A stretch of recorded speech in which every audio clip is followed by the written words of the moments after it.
Conheça o podcast Coisas da Vida com Rodrigo Ferreira. Disponível em todas as plataformas digitais. Coisas da Vida, sempre abordando um tema relevante do cotidiano. Ouça agora na sua plataforma digital favorita. Inclusive está aqui nos estúdios. Bom dia, pastor Rodrigo. Bom dia, Wesley. Bom dia, tudo bem? Melhor agora, sempre podendo estar aqui com vocês, refletindo um pouquinho sobre a palavra de Deus. E esse momento é de suma importância para todos nós, Wesley. É verdade. Inclusive, eu vou te convidar a entrar aí na sua plataforma digital de música e baixar o podcast Coisas da Vida, ou ouvir de forma online mesmo, podcast Coisas da Vida, que sempre está aqui dentro da nossa programação. Queria te convidar, está no Deezer e nas plataformas digitais de música, né? Google Podcast, Apple Podcast, Spotify, essas plataformas de música e também podcast, você vai encontrar Coisas da Vida, Rodrigo Ferreira. Que maravilha, 11:11, a palavra de Deus a partir de agora. Deus abençoe, pastor Rodrigo. Amém, amém, amém. Eu queria refletir com vocês mais um pouquinho sobre aquilo que faz parte da nossa vida como um todo, principalmente da nossa vida como cristãos, que é justamente a questão da fé, né? Desde quando nós começamos aqui na Rádio Nacional Gospel, né? Nós começamos a falar da fé. E a fé é o elemento fundamental para que você e eu possamos nos relacionar com Deus, bem como possamos também viver as intempéries da vida. E a minha esposa Daniela, eu gostaria de começar falando um pouquinho dela, é uma pessoa extremamente cativante, é uma pessoa carismática, uma pessoa sorridente, e ela me encanta com o seu sorriso. E teve um dia que a Daniela, ela chegou em casa, ela tinha ido para a manicure, e quando ela chegou em casa, ela falou assim para mim: sabe quem que eu encontrei? Eu falei: quem? A sua antiga patroa, lembra, fulana de tal? Eu falei: ah, sim, lembro sim. E aí, como é que foi a conversa? Porque essa minha antiga patroa é o tipo de pessoa que gosta de conversar e de falar bastante. Sabe aquelas pessoas que mais falam do que ouvem? É essa minha antiga patroa. E a Daniela, então, resolveu contar, né, o que ela ouviu da minha antiga patroa. E as palavras foram o seguinte: sabe, Daniela, eu tenho medo da política instável do nosso país, medo da nossa economia, medo do dólar subir muito, medo da gasolina aumentar, medo desse vírus entrar no nosso condomínio. Eu tenho medo das pessoas entrarem no nosso condomínio e trazerem esse vírus. Eu não gosto de ver pessoa diferente no nosso prédio. E ela começou a falar sobre medo. Como todo e qualquer bom homem, eu ouvi e guardei aquilo para mim. A minha sogra é outra grande mulher na minha vida. Na verdade, eu tenho grandes mulheres na minha vida. Minha mãe, a minha esposa, a minha sogra, a minha irmã. São mulheres que influenciam a minha vida, que me ensinam alguma coisa. E a minha sogra, ela ajuda tanto a Daniela quanto eu nos afazeres de casa devido ao nosso corre do dia a dia. Então a minha sogra de vez em quando vai lá e nos ajuda, né? Auxiliando em alguns afazeres de casa. E teve um momento que nós estávamos sentados na mesa. E aí ela começou a conversar ali com a Daniela, eu estava ali também na mesa, mas prestei atenção na conversa. Minha sogra diz: fia, Amadinha tá morrendo de medo. Amadinha, quando encontra alguém, ela tem vontade de chorar, parece que ela tá pressentindo a morte. Ela também tem medo da economia, tem medo do país, tem medo do governo, da política, tem medo de ficar com falta de recursos financeiros, de dinheiro. Ela tá morrendo de medo de pegar esse vírus e morrer. E eu, novamente, como no primeiro caso, como um bom homem, estava ali parado, ouvi e guardei aquelas palavras. Mas na mesma hora que eu guardei as duas situações, eu lembrei de uma passagem que Lucas escreve acerca de Pedro, o apóstolo. Em Atos dos Apóstolos, no capítulo de número 12, verso de número 3, eu encontro uma narrativa, uma parte da história de Pedro que Lucas escreve dizendo: e vendo que isso agradara aos judeus, continuou mandando prender também a Pedro.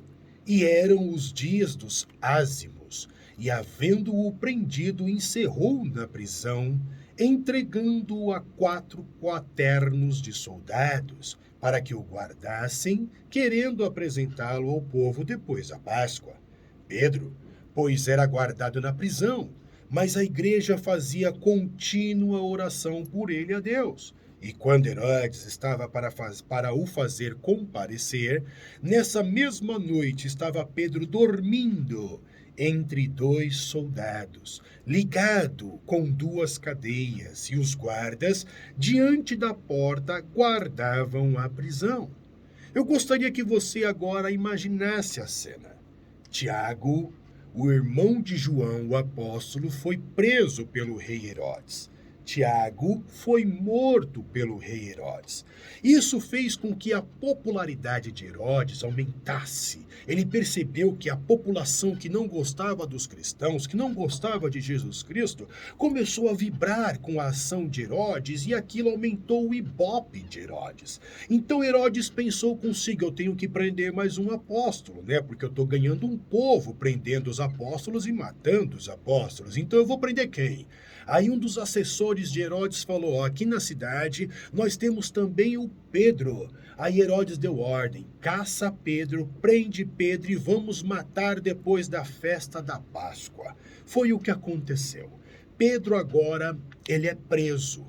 Pedro é supervisionado por 4 grupos de soldados que se revezam durante o dia e também durante a noite. Só que Pedro, eu não sei se vocês prestaram atenção aí na passagem de Atos, capítulo de número 12, a partir do verso de número 3, mas Pedro, em vez de se desesperar, pois ele sabia que no dia seguinte ele ia morrer, em vez dele arrancar os cabelos, de ficar ali perturbado, Pedro, na verdade, dorme.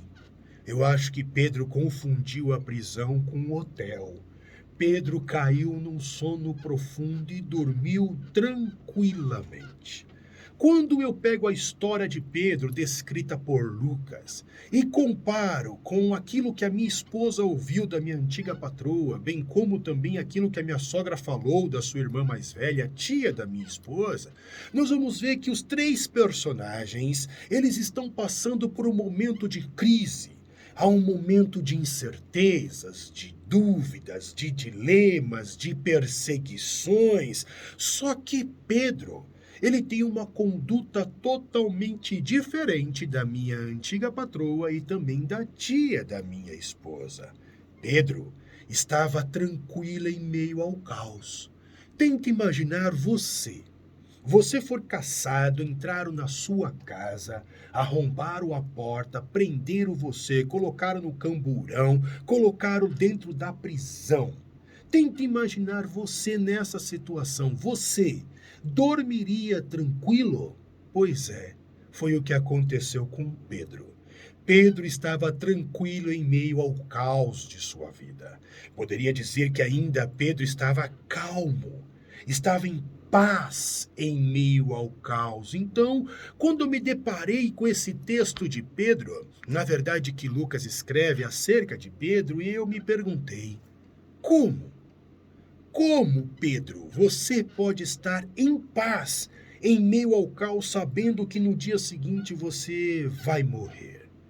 Se Pedro tivesse aqui na nossa presença agora, eu perguntaria isso para ele. Como, Pedro? Como que você consegue ficar tranquilo, em paz, sereno, em meio a tantos problemas que te cercam e ainda estando preso sabendo que amanhã você morrerá? Acredito que se Pedro estivesse aqui, ele diria assim para mim. Rodrigo, meu amigo, Rodrigo, meu filho, está escrito, ainda que eu andasse pelo vale da sombra da morte, não temeria mal algum, porque Deus está comigo. A vara dele e o cajado dele me consolam. Sabe, Rodrigo, o que me faz não temer o caos, os problemas da vida, os barulhos que a vida faz, é a fé. Por isso, eu consigo ficar em paz em meio ao caos. Eu consigo viver sem medo neste mundo tenebroso, porque eu sei em quem eu tenho crido. Aí então eu volto para Pedro e pergunto assim, quer dizer então, Pedro, que a tua fé te trouxe tranquilidade e paz? E ele me responderia sim. A fé não só nos deixa tranquilos, como a fé também nos traz paz.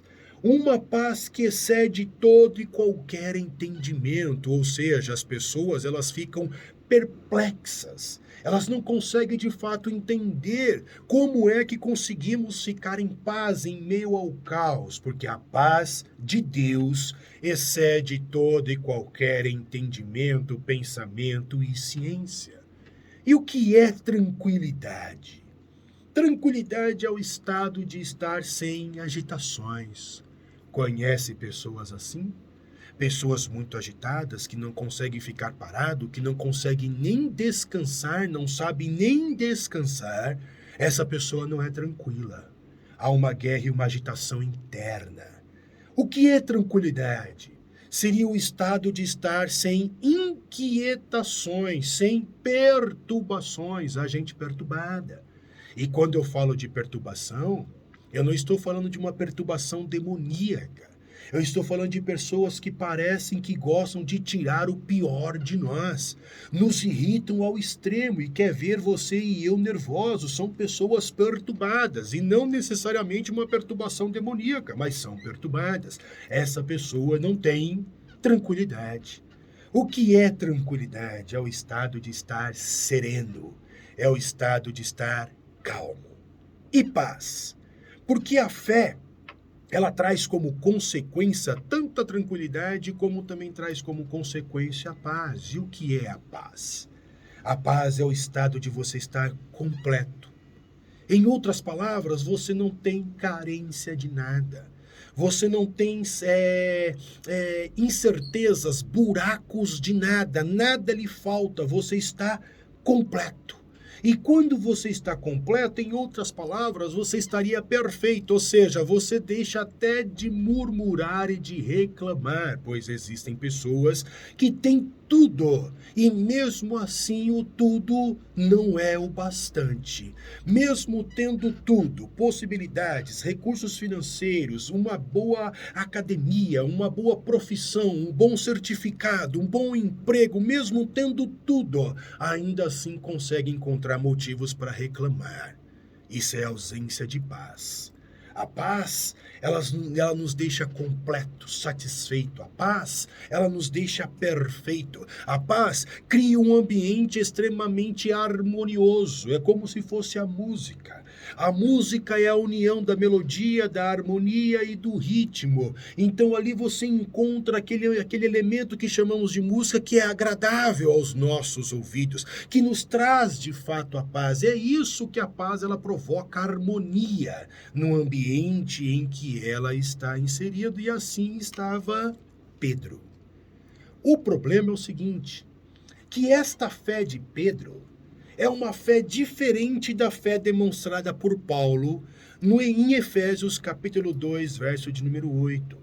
Quando você lê Efésios capítulo 2, verso de número 8, Paulo também fala da fé, mas essa fé ela é diferente da fé que nós estamos conversando acerca da fé de Pedro. Veja o que Paulo escreve em Efésios 2, 8. Porque pela graça sois salvos por meio da fé, e isto não vem de vós, é dom de Deus. A fé que Paulo está aqui falando é uma fé salvífica. É a fé no sacrifício do Cristo. Acreditar que Jesus é Deus, acreditar que Jesus encarnou, acreditar que Jesus se tornou um de nós, acreditar que ele viveu a nossa vida, acreditar que ele morreu a nossa morte, ressuscitou ao terceiro dia e que eu e você não conseguimos nos achegar aos braços do Pai a não ser por meio desse sacrifício de Jesus Cristo. É dessa fé que Paulo está falando em Efésios 2:8.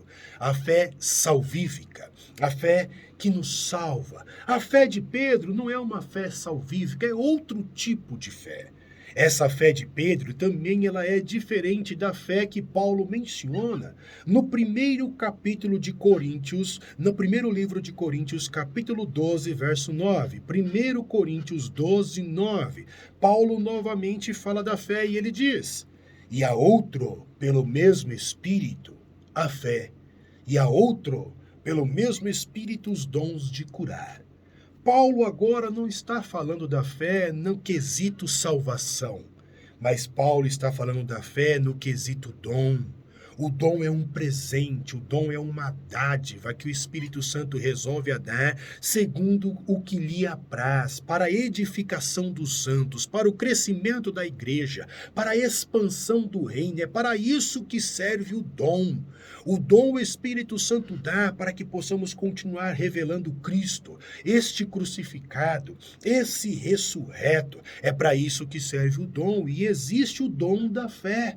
São aquelas pessoas que sempre estão orando por outras e parece que as coisas funcionam, elas começam a acontecer. Aquele camarada é um camarada de fé, é um dom que o Espírito Santo entregou. Então perceba, eu tenho a fé no quesito salvação, eu tenho a fé no quesito dom, mas a fé de Pedro é outro tipo de fé. Então eu voltei a perguntar para Pedro, Pedro, me esclarece, porque a tua fé ela é diferente da fé que Paulo está falando acerca dos dons, e ela é também diferente acerca da fé que Paulo está falando acerca da salvação. Que tipo de fé é essa que você tem que faz você descansar, ficar tranquilo, ficar em paz em meio ao caos? E acredito que Pedro responderia para mim o que ele escreveu no seu segundo livro, no capítulo 1, verso de número 16. Segunda de Pedro, capítulo 1, verso 16, eu acho que é aí que está a resposta, e Pedro escreve dizendo: porque não vos fizemos saber a virtude e a vinda de nosso Senhor Jesus Cristo segundo fábulas. Ou seja, o que nós estamos pregando para você não é folclore. O que nós estamos pregando para você não está escrito no livro do Crepúsculo ou do Harry Potter. O que nós estamos falando para você não é uma cultura de um determinado povo. É isso que Pedro está falando, ele continua. Mas nós mesmos vimos a sua majestade. Aí eu virei para Pedro e falei assim, mas traduz aí para mim, amigão, porque eu não entendi muito bem. Aí Pedro diz assim, Rodrigo, esse tipo de fé que traz a paz, que traz a calma, que traz a tranquilidade, mesmo quando estamos vivendo grandes problemas, é uma fé proveniente de uma relação íntima. Eu tive um relacionamento íntimo com Jesus Cristo. Então, quando eu não prego porque ouvi falar, eu não prego porque li, eu não prego porque estava na cultura ou no folclore de um povo. Quando eu começo a falar do Cristo, eu falo daquilo que vi, eu falo daquilo que eu vivenciei. Quando Jesus parava para comer, eu parava para comer com ele. Onde Jesus parava para dormir, eu também dormia ali junto com ele. Eu ajudava ele a batizar, eu ajudava ele a pregar, eu ajudava ele a curar.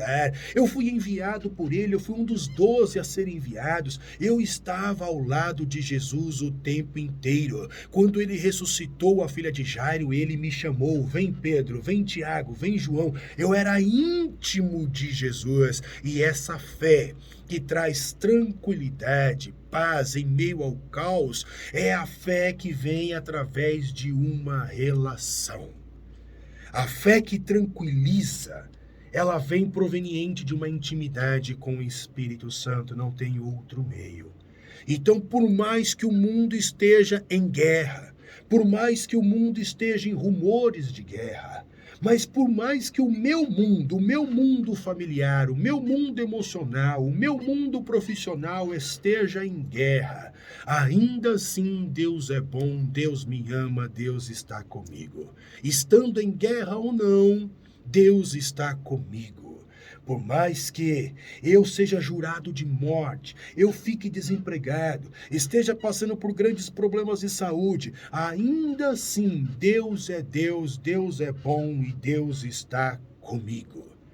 Aí então ficou claro na minha cabeça como pastor o que o salmista quis dizer no Salmo 125, verso de número 1. O salmista escreveu dizendo: os que confiam no Senhor serão como o monte de Sião, que não se abala, mas permanece para sempre. Vamos trocar a palavra confiar? Os que têm fé no Senhor serão como o monte de Sião, que não se abala. Pode ter instabilidade política, desemprego, enfermidade, guerra, Mas os que têm fé no Senhor vivem tranquilos, vivem em paz, vivem calmos e eles permanecem para sempre. A fé que tranquiliza, a fé proveniente de uma relação íntima com Deus, ela gera um cristão inabalável. Eu lembro de um personagem missionário chamado Adoniran Hudson. Esse missionário teve uma experiência meio que diferente de alguns homens. Ele se casou 4 vezes. As 4 mulheres morreram. 2 dessas mulheres, ele teve filhos com elas. E os 2 filhos também morreram. Ele casou com a primeira, ela morreu. Uma semana depois, o filho morreu no campo missionário. Ele voltou a casar, a segunda esposa, teve filho com ela, e depois que ela morreu, uma semana depois, aquele menino também morreu no campo missionário. Com as 2 últimas esposas, ele não teve filhos, mas ambas também morreram. Uma dor fora de cogitação, de tamanho imensurável no coração de Adoniran Hudson. Mas segundo o seu biógrafo, ele sempre foi muito calmo, sereno, nunca murmurou, nunca reclamou, nunca ficou jogando na cara de Deus. Por que, Deus, você não faz? Por que eu estou orando tanto e você não responde? Nunca. Adoniran Hudson nunca questionou Deus por nada. Pelo contrário, sempre foi muito grato. Então eu fiz a mesma pergunta que fiz para Pedro, eu perguntei para Adoniran Hudson, como? Como é que você consegue passar por 4 experiências de morte na família, de pessoas que você ama, acima de todas as coisas? Como é que você consegue passar por essas experiências e ficar calmo, tranquilo, sereno? Acredito que a resposta também de Adoniran Hudson seria a mesma de Pedro. Pela fé. A fé que tenho de modo relacional em Deus é o que me tranquiliza e é o que me traz paz. Bem, eu fiquei pensando se um dia a gente vai ter esse tipo de fé. Com sinceridade, eu fiquei matutando isso em minha mente e minha cabeça. Será que um dia os cristãos da nossa era, nós, como cristãos, teremos esse tipo de fé? Uma fé inabalável? Uma fé que tranquiliza em meio ao caos? Uma fé que faz você dormir tranquilamente em meio às turbulências da vida? Porque eu tenho certeza de alguma coisa, de algo eu tenho certo, que a ausência dessa fé promove medos, promove fobia. Quando nós não conseguimos desenvolver uma fé em Deus, o que nós desenvolvemos é medo. O que nós desenvolvemos são traumas. O que desenvolvemos são fobias. Como aconteceu no caso do episódio da tia da minha esposa e da minha ex-patroa. Mas uma outra coisa eu sei. Se esta fé que tranquiliza, que nos torna inabaláveis, é o tipo de fé que vem através de uma relação íntima com Deus, então eu acredito que é possível vivermos esse tipo de fé. Então eu oro para que você, para que eu e para que todos os cristãos no mundo, no Brasil, possuam esse tipo de fé inabalável. Pois se tivermos guerras e rumores de guerras e tantos outros problemas, ainda assim dormiremos em paz, confiando que tudo está no controle de nosso Deus e Pai. Deus os abençoe. Alô, Nildinha de Três Pontas, alô, Maria da Penha. Sempre falou aqui do e-book. Esse e-book está fazendo o maior sucesso. Jesus, o Deus que não conheci na igreja. E hoje, o pastor Rodrigo me trouxe aqui um livro sem ser digital. Livro com... Impresso. Livro impresso. Então nós resolvemos fazer, Wesley, tirar ele do digital. Algumas pessoas já haviam pedido, né? Porque parece que ainda tem a preferência de ter o livro impresso em mãos. Sim, né? Então lançamos ele impresso agora. Você sabe que eu recebi muita mensagem: Wesley, eu não sei entrar nesse negócio de e-book. Você não tem um livro impresso? Agora tem. E tá aqui na minha mão, coloquei no status, inclusive, também, para você ver a foto. E tem um telefone que o pessoal pode mandar mensagem. Tem o WhatsApp, né? É o WhatsApp, você toma nota aí, pode pegar seu smartphone, papel, caneta, anota aí, DDD 11 91364 3801. Anotou? Vou repetir. 91364 3801. Esse livro, que a princípio nós tínhamos lançado como e-book, o título é Jesus, o Deus que eu não conheci na igreja. Mas não se escandalize, irmão. A minha experiência religiosa, eu posso dizer que conheci Jesus, a sua autorrevelação pela Bíblia Sagrada. E eu coloquei isso nas páginas desse livro. Como Jesus, ele se autorrevela. Então, uma experiência, aquilo que ele demonstrou na própria Bíblia que eu coloquei no livro. Então, Jesus, o Deus que eu não conheci na igreja, apenas R$30. Entrando em contato por esse WhatsApp, eu te entrego via motoboy. O frete é apenas R$5, Wesley. Que maravilha. Então anota aí o telefone, é o WhatsApp, telefone de São Paulo, tá? 11 913 64 3801. 913 64 3801. E para fechar a sua participação, Rodrigo, semana passada ou retrasada, pediram aqui para você finalizar com uma oração. Com certeza. Então eu gostaria que você se conectasse aí, por mais que você não possa fechar os seus olhos, porque quando a gente fala de oração, eu queria que você entendesse que a oração é muito mais o que Deus vê do que o que Deus ouve. Jesus disse, quando nós tivermos uma queixa, para fecharmos a porta do nosso quarto, e ali o Pai que vê em secreto, veja bem, o Pai que vê em secreto, ele te recompensa em público. Não é o Pai que ouve, é o Pai que vê, porque às vezes a gente fala com a boca uma coisa, mas a intenção do nosso coração é outra. Então, que você possa se conectar aí agora em Jesus, no Espírito Santo, nos céus, no reino dos céus, e vamos sim orar. Pai Santo, te damos graça por essa oportunidade. Obrigado porque o Senhor fala conosco através da sua palavra, uma palavra viva, uma palavra eficaz, uma palavra que transforma, mas também que nos ensina e que nos exorta. E eu te dou graças pela tua palavra. Te peço, Pai, no nome santo de Jesus Cristo, para que o Senhor nos ajude a permanecermos em fé, trilhando o nosso caminho, mesmo sabendo que há rumores de guerras, pestes, doenças e tanta instabilidade política em nosso país. Te peço para que o Senhor tenha misericórdia de nós e nos ajude a dormirmos tranquilo. A tua palavra diz que se o Senhor não abençoar, em vão é a gente levantar cedo e ir trabalhar. A tua palavra diz que se o Senhor não proteger, em vão vigia o sentinela.